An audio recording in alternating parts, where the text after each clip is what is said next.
This is Kayla, and I'm here with Bradley Wilson.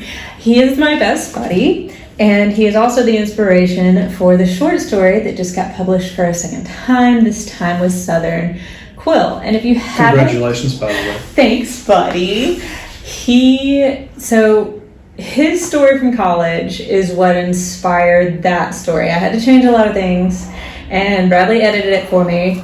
And if you haven't read it yet, I have put a link here, both to Southern Quill as well as to the podcast that it was on, which the podcast was really super cool. It was very nice. It was awesome. But I figured a good treat for everyone would be to hear the true story behind the Sidewalk Man. So, Bradley, do you want to tell us about it? I would love to. So, all of this happened when I was in college at the University of Montevallo. Which is a spooky place anyway. It is a very spooky place. It is actually on the National Registry as one of the most haunted places in America. So if you haven't had the opportunity to go to University of Montevallo, you should check it out. Very nice, great historical buildings. It's just a beautiful campus. This story does not happen on campus. So my sophomore year at Montevallo, I had moved off of campus and gotten an apartment. It was very close to campus. It was probably maybe not even half a mile from campus. But I had an apartment with two roommates. Their names were, I'll use their real names, because if I use fake names, I'm not going to remember who is who, and it's not going to make any sense. About this. So Chad and Andrew, please do not watch this. But their names were Chad and Andrew. And it was a 2-bedroom apartment, and I shared one bedroom with Chad, and Andrew had a room to himself. So the layout of the apartment is important, so let me just take a moment to share that real quick. So it is a apartment complex that houses 4 apartments, 2 on the top, 2 on the bottom, staircase in the middle that goes up to them, staircase that fans out. And so we were on one of the top apartments. The apartment faces a street, and in the corner of that apartment complex is a 4-way stop. And real quick, one of the changes I did make just to make this story make sense in a shortened version is Chad and Andrew were combined. And Yes. the main character, I think it's Adam, is based on you, and I was really excited to kill you off in the end. Continue. So across the street is a very large wooded area, and we'll start the story there. Okay, so one morning, it was during the week, we were waiting, all 3 of us were music majors, so we kind of all had the same classes. We were waiting on our choir rehearsal to start, and I was in the living room with Chad. Chad was sitting on the couch, and I was just wandering around aimlessly, and we had a very large window that looked out onto the street. So as I was walking up to the window, I saw a man that was walking down the street towards the 4-way stop. And it was not unusual. Further down the road, there's a recycling plant, and it was not uncommon to see workers from that plant walking up the street, go to the downtown area, grab lunch, and come back. So this man was walking back to the recycling plant, and as he got to the 4-way stop, he turned to start walking away from our apartment, and as he walked away, a tree branch in that wooded area fell off the tree and hit a power line and broke the power line, and the power line slung down and hits the man on the back. And for those of you that don't know anything about high voltage lines, they very dangerous, first of all, but they will fuse to anything that's organic, and it is extremely hard to separate them. You have to turn the power off for it to even happen. So the power line stuck to the guy, hit him in the back. I'm sure he had to have heard the tree break, but probably didn't think anything of it. And hits him in the back. He didn't even turn around, never saw it coming, and had to have killed him immediately. He goes to the ground and is down for not even a second before all of his clothes and everything catches on fire.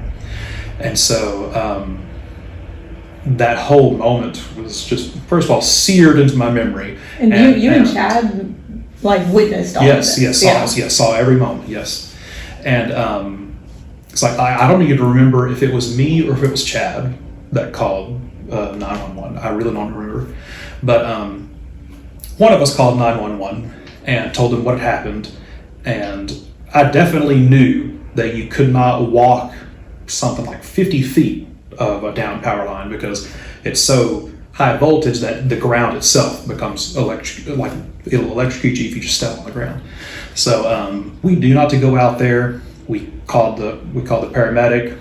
They called Alabama Power and had to get the power shut down, like that whole area. You can't just shut down like a little section. It's got to be the whole grid.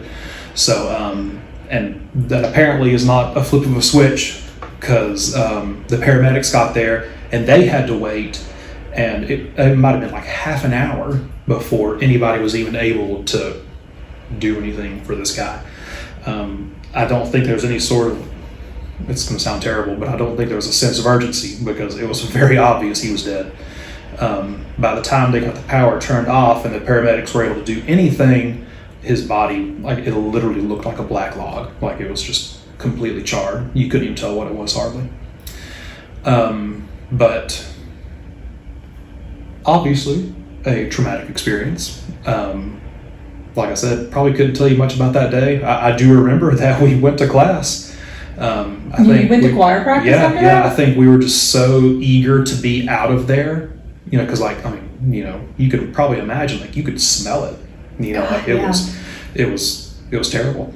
So we were just eager to be gone, and have any sort of excuse to just not be there while all this stuff was happening. So we left, and the other roommate wasn't there though. No, he was not. He was probably getting lunch because choir was right before lunch, and sometimes he would eat early. So it was really just me and Chad. But so we carried on the day as normal as it could be, I guess. And after we came back, and the next day, it was just a black spot on the ground, and you would never know that anything really had happened. So. So we just try to, as terrible as it was, we try to move on. And, there's always that part of you that is eager to kind of sequester those moments of your life. So we just tried to carry on and basically as if nothing had happened, So anyway, 2 or 3 weeks goes by. This is the fall semester, so we're getting into basically the heart of fall. And 2 or 3 weeks after this incident happened is where all the weird stuff started happening. So the first weird thing was that we were, it was night, it was probably close to midnight-ish, because Chad, the roommate I shared the room with, was asleep, and I was still awake, because I always have a hard time falling asleep. But so we were both in bed, everybody was in bed, lights were out, we were trying to go to sleep. So the bedroom is on the front side of the apartment, and our bedroom has a window that faces outside. And Chad's bed is on the wall with that window, and my bed is on the opposite wall. So Chad's already asleep, nice and softly snoring, and I'm laying there just staring up at the ceiling, and I just look towards the window, and when I look over at the window, I see what seems like the silhouette of a person standing in the corner of the room. So there's like, the window's right here, and there's like a gap between the window and the wall. It's like that little corner of the room right there is where I saw it. And so I'm a rational, at least I think I'm a rational person. I don't like immediately jump to like, oh my God, there's someone here, So I'm laying there in bed, staring in this direction, trying to figure out what it could be that's, either casting a shadow or just, making my mind think it's a person, And so as I'm lying there looking at this apparition, my roommate wakes up, just like stirs in his sleep, naturally nothing woke him up. And he must have turned over because he was facing the wall. And as he's turning over, he just bolts upright in bed and just like starts screaming. And so the light switch to the room is at the foot of my bed. So I like reach my foot out from under the covers and just flick the light switch on, and light comes on. There's nothing over there. My friend Chad is staring right into that corner and like swings around and looks at me. He's like, "Did you see that?" And I was like, "I did." And I'm sure that's exactly how you said it. So we were like, he's freaking out. I'm trying to stay calm and assess the situation. And even now, like, there's nothing in that room that could have possibly cast a shadow, because we don't have, like, we're poor college kids. We don't have, like coat racks or anything like that. Like, nothing like that that's like sitting above like tabletop level, in the room. All small furniture. And like we don't even have curtains on the window, It's just a bare window with blinds on it. So no possible way for a shadow to be cast. And it was just affirmation for me that he also saw something. It wasn't just my mind playing tricks on me right before I fell asleep or something. Yeah. He woke up and he saw it as well, and it obviously scared him to death. So again, I don't remember much of what happened after that. I'm assuming we went back to sleep or something. But the shadow wasn't still definitely there? confirmed that when the lights went back off again, that there was nothing there. So this was, if I'm remembering correctly, it was like towards the beginning of the week. And the next thing that happened was it was probably about a week in time since this event that I just described. So the next time, about a week later or so, very much the same situation starting out. Chad is already asleep. I am not. It's dark outside. I'm just assuming it was somewhere close to midnight. And this time I am facing the wall away from Chad. So my back is to Chad. And as I'm laying there just staring at the wall, I hear a loud thunking sound. And Chad, again, just starts yelling. But this time he's yelling at me. And so I turn over and I just sit up and turn the lights on, and he's already like up in my face. Just, Chad is not like a violent person. He's not like some super macho guy that's just you're a music major. Yeah, exactly. He's not the kind of person. Is macho. He's not the kind of person that like immediately jumps into confrontation. And so he is in my face, which obviously means that something has happened and he thinks that I'm responsible. So he's yelling at me. I'm literally just like holding him back like this. And he accuses me of punching him, like hitting him like right here in the chest. And I just tell Chad, I don't know what to tell you. I've been laying here this whole time. I did not get up. I didn't do anything. To this day, I'm not even sure if he believes me or not. But he's watching this video. And maybe so. If you are watching this video, Chad, I am sorry. I did not do it. But he's watching this and wondering why he said he wasn't a macho man. Oh, okay. He's very offended. Sorry, Chad. So I believe in your macho-ness. So we resolve the situation or whatever. And the next morning when we wake up, still mad. But he has probably like a small saucer-sized bruise, just like square in the center of his chest. Like it really looks like somebody just reared up and like punched this guy. It was you. I mean, but I know it wasn't me. But anyway, so related or no, I'll let you decide. So anyway, this time a couple of weeks passed. So we were kind of in the heart, probably like early November-ish. Mm-hmm. And so the 1 week, the first thing happens, the next week, the second thing happens. And now it's like probably 3 or 4 weeks later.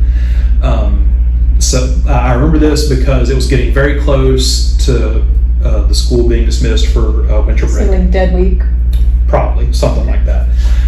Montevallo is a suitcase town. On the weekend, people just they pack up and they go home. Like, no, there's nothing really to do around Montevallo, so it's not common for students to stay unless they're just like looking to get some quiet time, things like that.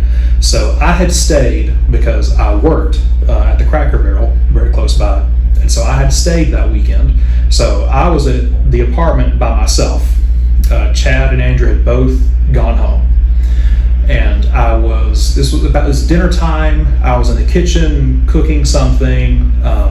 So the living room that I described earlier faces the street, and it is an open concept straight into the kitchen. So if you're standing in the kitchen on the stove or something, at this specific time, the TV in the living room was on, so like I could watch TV from the kitchen, you know. Mm-hmm. So it was nighttime. I was cooking dinner, had the TV on. I wasn't really watching, I was more listening to it while I was cooking because the stove is facing away from the TV. You have to turn around to see the TV. So I'm cooking, just kind of listening to the TV when the sound stops. And so I turn around and the TV is still playing, like it's still showing a picture, but there's no audio. So I go over and I mess with it for a second, can't really figure it out, don't really have the time to spend a lot of time with it because I'm cooking. So I just leave it be, go back into the kitchen, resume whatever it was that I was making. And as I'm standing there cooking, all the power just goes out. And so I am, plunged into darkness, standing in front of a searing hot stove. And I'm just like, we're college kids, we're not prepared for anything. Like there may or may not have been a flashlight anywhere in the apartment. This was before cell phones had a flashlight on them. So I was literally stranded here in the middle of the kitchen, completely dark, can't see anything. And I'm just like, surely there has to be a flashlight in the house somewhere. And so I'm standing there at the stove, trying not to burn myself, contemplating my next move, when I turn towards the living room, and the living room door is just standing wide open. And so I know for a fact that I wouldn't leave this door open, okay? And it's not like it was like a crappy door. Is this the door to the outside? Yes, door to the outside, okay. Yes. And it's not like a bad door or anything where the wind can just blow it open, like nothing like that. As a matter of fact, I typically keep the door locked, just not for any particular reason, it's just a habit of mine. So door is standing wide open. And so my first thought is not, oh my God, I'm being haunted and the ghost is coming to kill me. My first thought is somebody has broken into my apartment and I didn't hear it.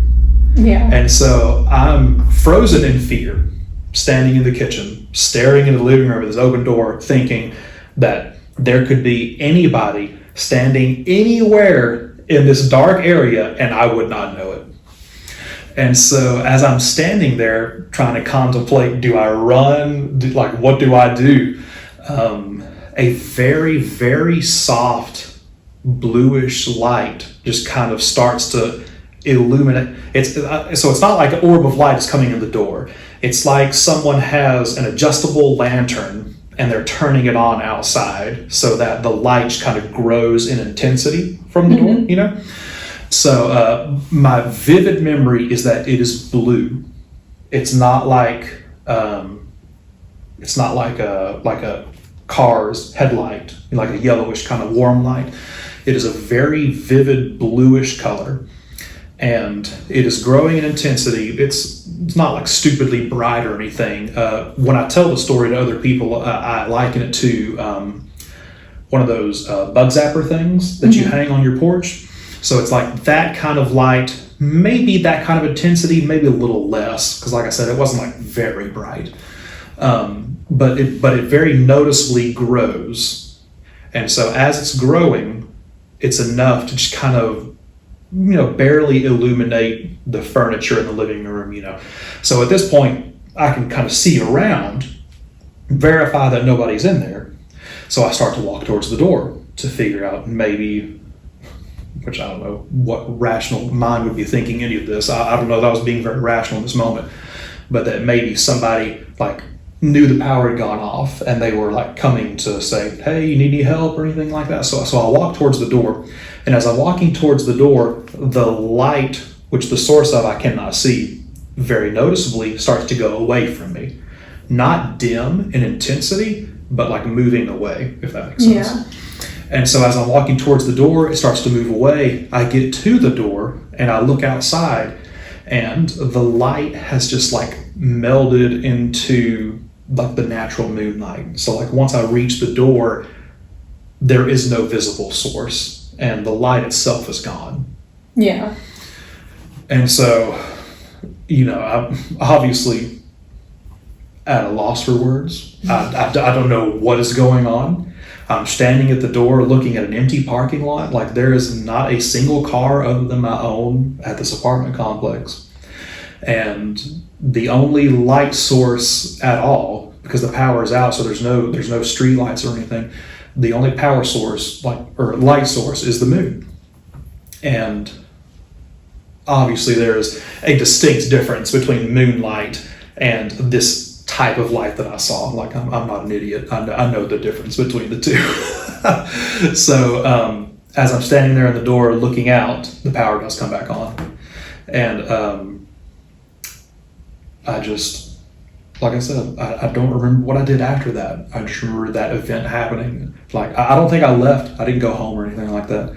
So just carried on as if it was just a, you know, dudes, just a average happenstance, I guess. So anyway,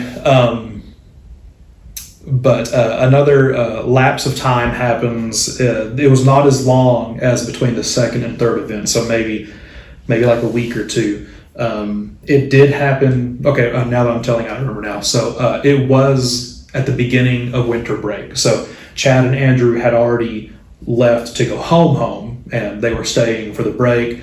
I was still working at Cracker Barrel, so I stayed as long as I could. I had taken like the week of Christmas off. So this was before Christmas, before the week of Christmas where I went home. So I am actually at work when this happens, and I get a call from, I think it was Chad again. I get a call from Chad saying, "Hey, you need to get back to the house quick. And if you have anything valuable." Is this after winter break? This was this was during winter break. Chad was not at home, but he was calling me because he was like the primary lease holder or whatever, you know, like the primary point of contact for the apartment.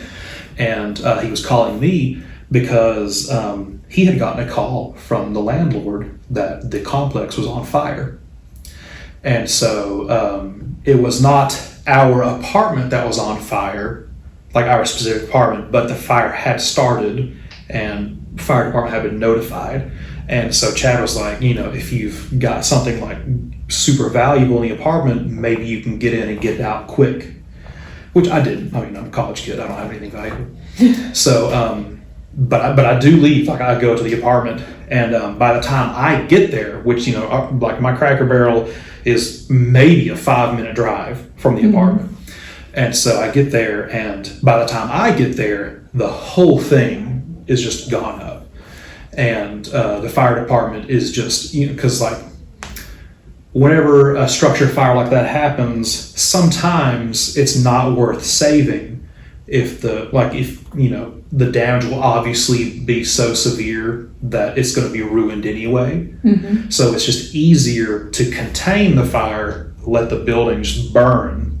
And yeah, exactly. So I don't want to put words in Montevallo Fire Department's mouth, but I'm pretty sure that's what's happening. Like, because they're really not trying to stop the building fire, they're just keeping it from spreading. You know, and our apartment building sits in isolation. There's nothing like close to it or anything like that. So by the time I get there, they're trying to spraying around it to keep it contained, but not actively attempting to put it out. So the whole complex goes down. And see, I thought that happened after you had moved out. No, we were still actively living. There was nobody there, but we were still living there. That's also different from the story that you burn alive in that. Right. So, but yeah. So anyway, after, and this was maybe months later. But after Where did you live after that? So we all split up because it was middle of the semester. So rentals were either very hard to come by or very expensive. Right. So I ended up staying with my girlfriend at the time, and Chad was in a fraternity, so he stayed on the hall with his fraternity brothers, and Andrew, his parents lived close by, so he just went home and went back and forth.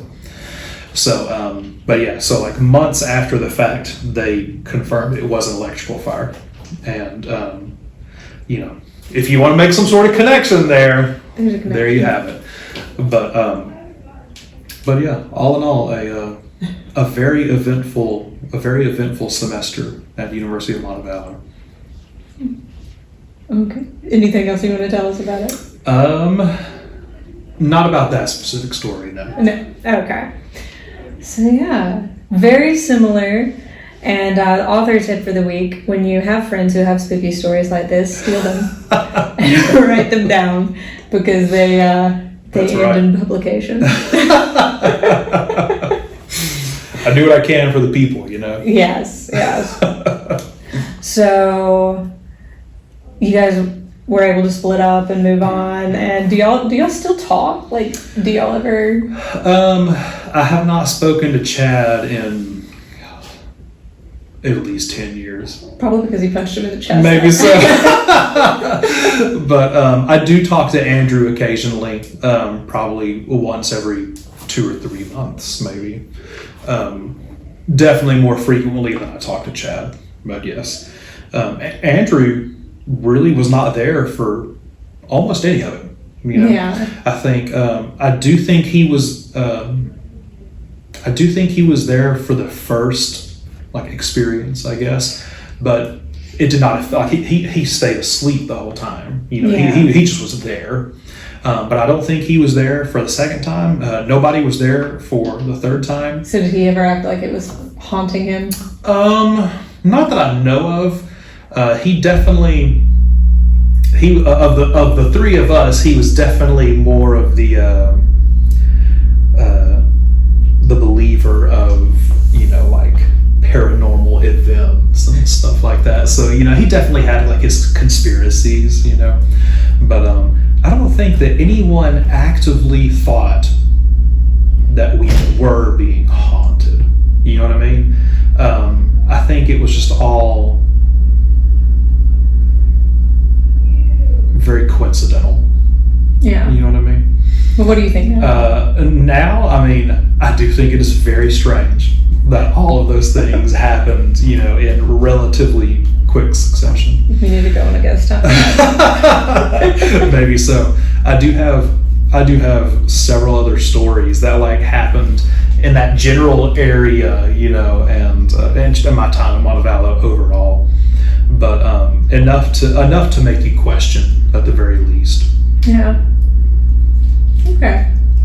And I have not had any sort of experience like that ever since leaving Montevallo. So. It's just Montevallo. Maybe so. It's like I told you about my grandparents' haunted house. Right. Mm-hmm. Yeah. Which nothing I didn't see a man burn alive or anything. It was that happened before you got there. Yeah, there was a man in the kitchen who was already dead. Uncle Tom is what they called him. Oh, okay. Because he was a Confederate Who's soldier they? or something. My grandparents called him that. Okay. And yeah, he was a ghost. He was apparently a Probably racist still ghost. is a ghost. Well, I don't know. I don't know if that house is still standing. Oh, okay. There was some foundational problems. Maybe your sidewalk man burned it down. Maybe so. Went all the way from... Just wreaking havoc all along the perimeter of my life. Yes, that's it. Well, thank you for sharing your story, Brad. You're so welcome. I'm going to have you back on again at some point for something. Okay. Maybe a wine Wednesday? Yeah. Weekly wine? A weekly wine, yes, that's right. Yeah. That's right. You can come drink wine. I would love those. Invite me to one of those. Okay. You can come to a weekly wine. Perfect. All right. Bye, guys. Thank you.